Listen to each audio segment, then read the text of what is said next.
안녕하세요. 당신의 주치의입니다. 오늘은 콜레스테롤에 대해서 한번 알아보겠습니다. 환자분들께서 콜레스테롤에 대해서 항상 많은 질문을 하십니다. 그래서 콜레스테롤에는 이렇게 LDL, 소위 나쁜 놈, HDL, 좋은 놈, 토탈 콜레스테롤, 중성지방 등이 있습니다. 그리고 옆에 보이는 것은 LDL 꼴입니다. 즉, 협심증이 있거나 심근경색증, 허혈성 뇌졸중, 미니뇌졸중, 말초 혈관 질환 등이 있으신 분들은 LDL을 70 이하로 낮춰야 되고, 경동맥 질환 또는 복부 동맥류, 당뇨병이 있으신 분들은 LDL을 100 이하로 하셔야 되고, 주요 위험인자 2개 이상인 분들은 LDL을 130 이하로, 주요 위험인자가 1개 이하이신 분들은 160 이하로 낮추면 됩니다. 주요 위험인자라는 것은 뒤에서 자세히 설명해 드리겠지만, 담배를 핀다든가 아니면 내가 고혈압 약을 먹고 있다든가 그런 것이 포함됩니다.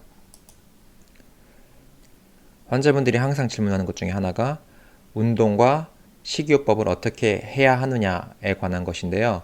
운동은 이렇게 생각하시면 됩니다. 일주일에 150분을 하는데 하루에 30분씩 5번, 일주일에 5번 한다든가, 보통 이런 거에는 빠르게 걷기, 조깅, 수영, 자전거 타기, 에어로빅, 테니스, 댄스 같은 약하지만 어느 정도 땀이 나는 운동들, 또는 일주일에 75분 정도 하려면은 등산, 달리기 같은 좀 더 힘든 운동을 하시면 됩니다.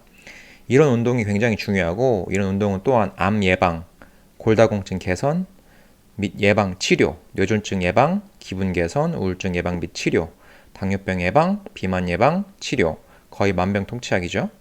근데 이런 걸 꾸준히 하려면은 여러 가지를 시도해봐가지고 자신과 가장 잘 맞는 운동 또는 내가 가장 재미있다 하고 느껴지는 운동을 하시면 됩니다. 특히 같이 운동할 친구나 동호회 같은 게 있으면 좋겠죠. 그 다음으로는 식이요법인데, 사실 이제까지 증명된 가장 적합한 식이요법은 지중해식 식이요법이라는 것입니다. 그래서 이 지중해식 식이요법이라는 것은 결론적으로는 여기 그림이 이렇게 써져 있긴 한데, 올리브 오일을 좀 먹고 매일 제철 채소 과일 섭취하고, 견과류 자주 먹고, 생선 자주 먹고, 붉은 고기 같은 거는 좀 적게 먹고, 계란 자주 먹고, 유제품을 섭취하는 게 좋은데 한국 사람들은 유당 불내증이 많으니까 유당을 제거한 락토스 프리 우유 같은 것을 드시면 되고, 매일 통곡물 섭취하시고 단 것을 최소화해서 디저트 같은 거, 탄산음료, 과자를 최대한 적게 먹는 것이 좋습니다. 그런데 이 지중해식 식이요법이라는 게 사실은 한국 정서와 좀 맞지 않는 부분이 있어서, 이것을 한국식으로 조금 바꿔보자면 탄수화물, 단백질, 지방을 5대 2대 3 정도로 바꾸시고, 새우 샐러드, 오리 가슴살 샐러드, 소고기 샐러드, 참치 샐러드, 치킨 샐러드, 이런 것들을 좀 드시는 게 좋고, 사실 한국에는 이거를 상품화시켜서 파는 회사도 있더라고요.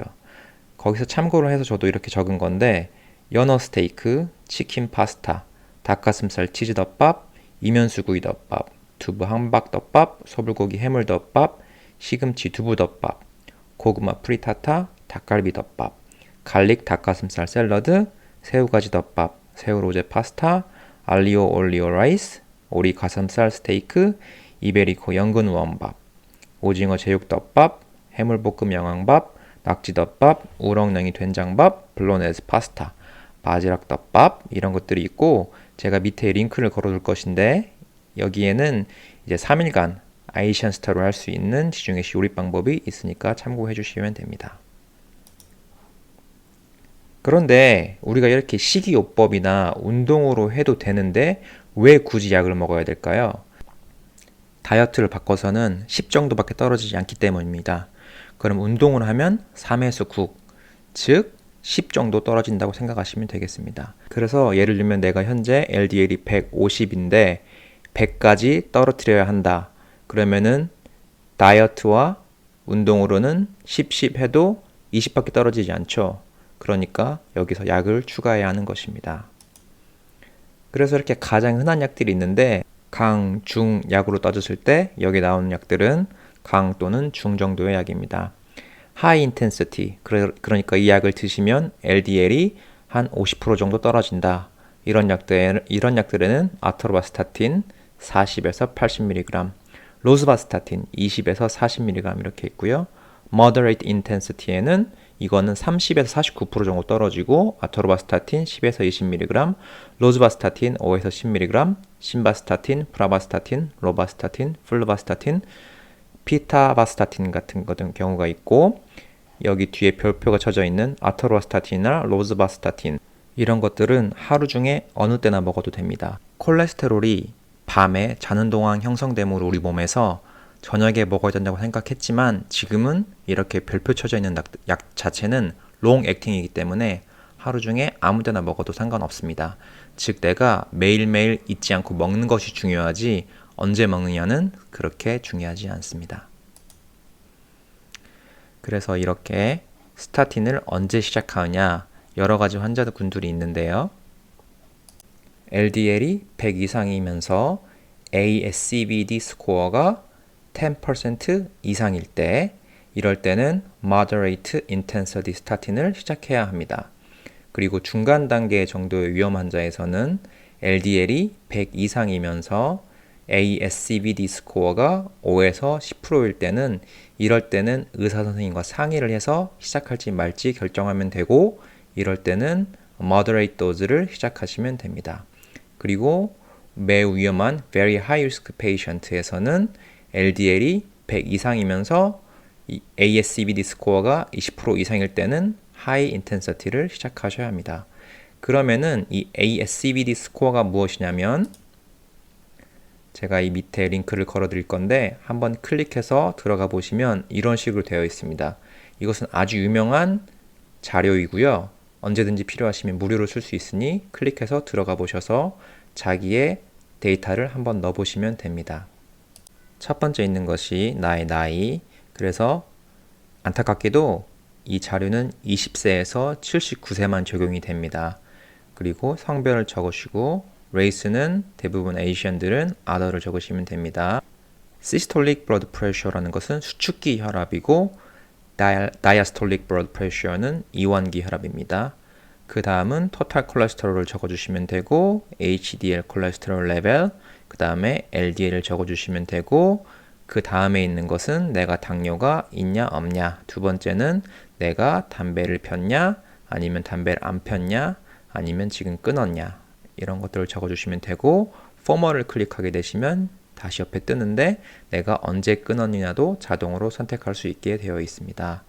그 다음으로는 내가 현재 고혈압 약을 먹고 있는가, 그 다음은 on a statin이라고 적혀 있는 것은 내가 현재 스타틴 약을 먹고 있는가, 마지막은 아스피린에 관한 것인데 이 아스피린은 내가 먹고 있느냐 없느냐에 따라서 yes, no를 선택하시면 되겠습니다.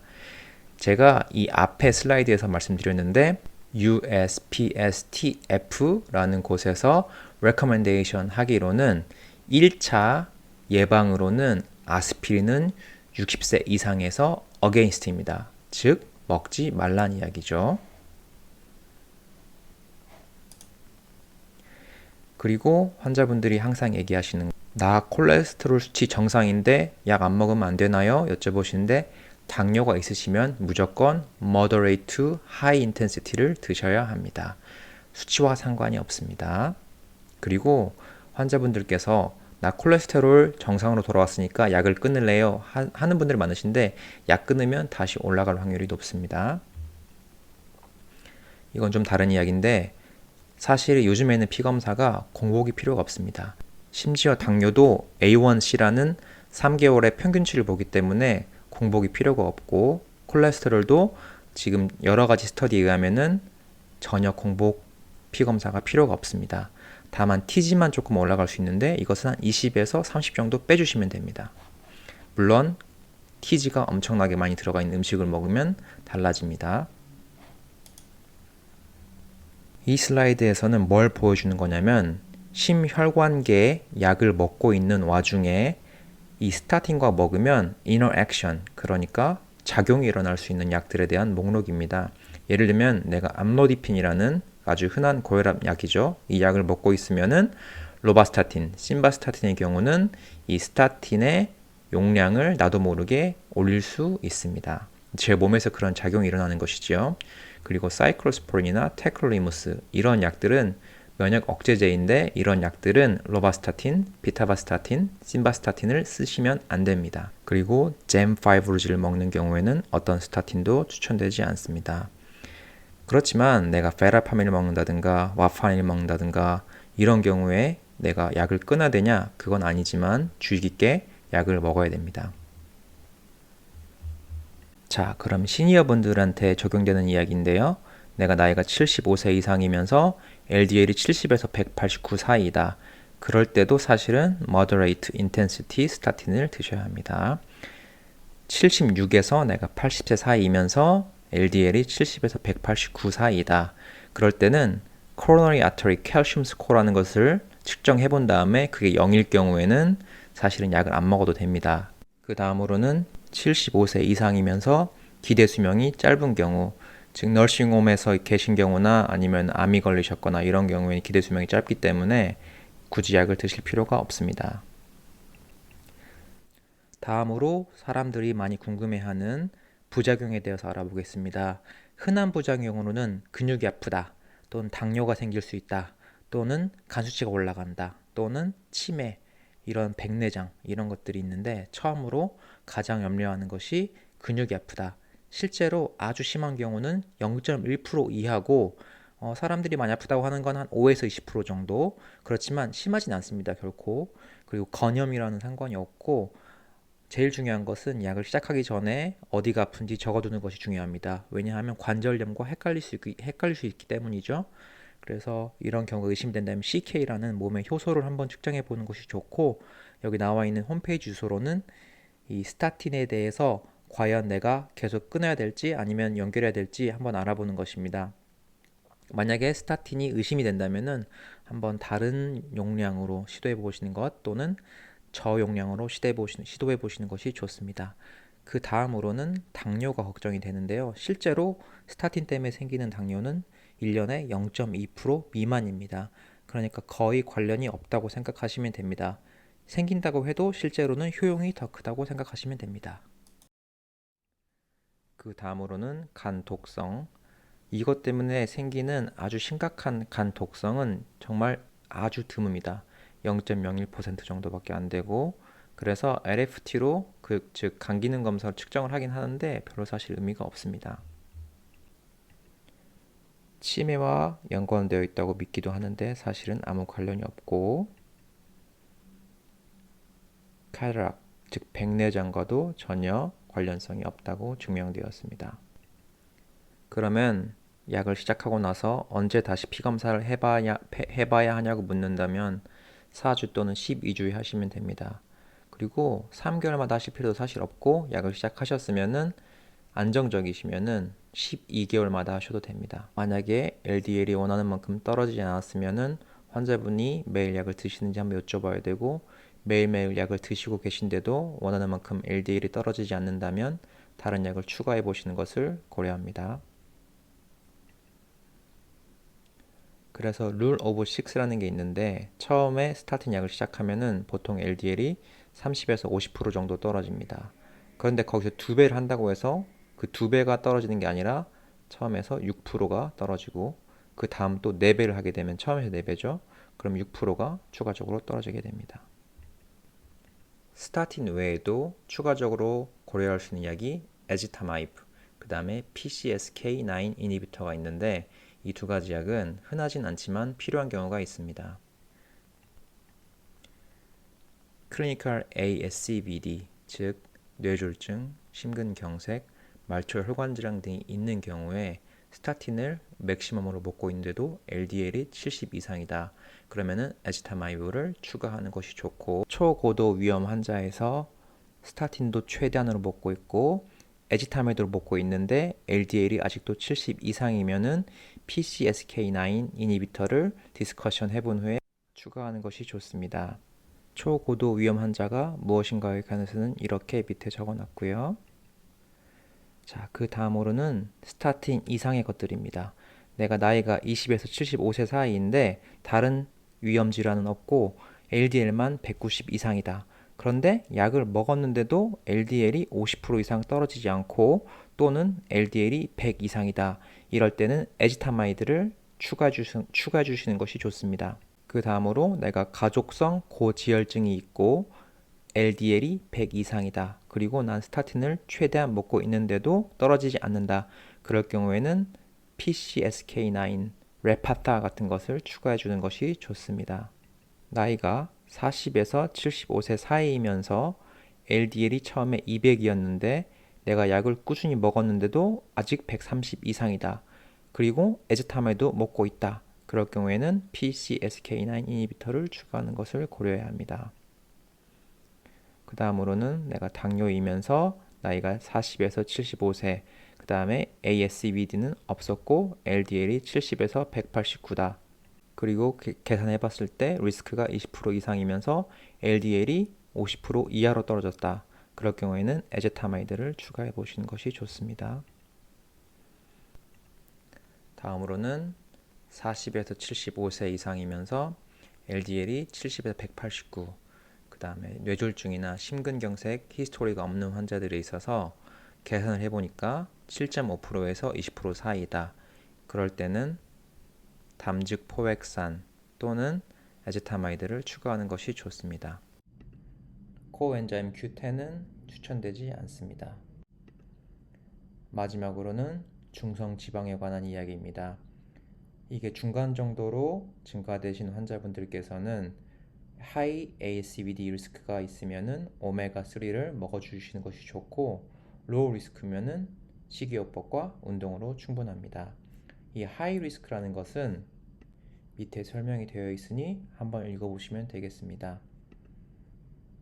그리고 중성지방이 500에서 999인 경우다. 이럴 때는 5-rate 그리고 오메가3 그 다음에 가능하면 엔도크리널지 리퍼럴을 해주시는 것이 좋겠습니다. 요약해보면 공복 피검사는 더 이상 필요 없습니다. 당뇨도 그렇고 콜레스테롤도 그렇고 당뇨가 있으시면은 무조건 콜레스테롤 약을 드셔야 됩니다. Moderate to High Intensity로 ASCVD 스코어를 계산해봐서 약을 먹을지 안 먹을지 판단을 해보시는 것이 좋습니다. 지중해식 다이어트와 운동이 굉장히 중요합니다. 75세 이상이시면서 약이 필요 없는 경우가 있으니 의사 선생님과 상담해 보시길 바랍니다. 스타틴으로도 원하는 LDL 수치에 도달하지 않으면 에즈타마이브 또는 PCSK9 이니비터를 고려하시는 것이 좋겠습니다. 감사합니다.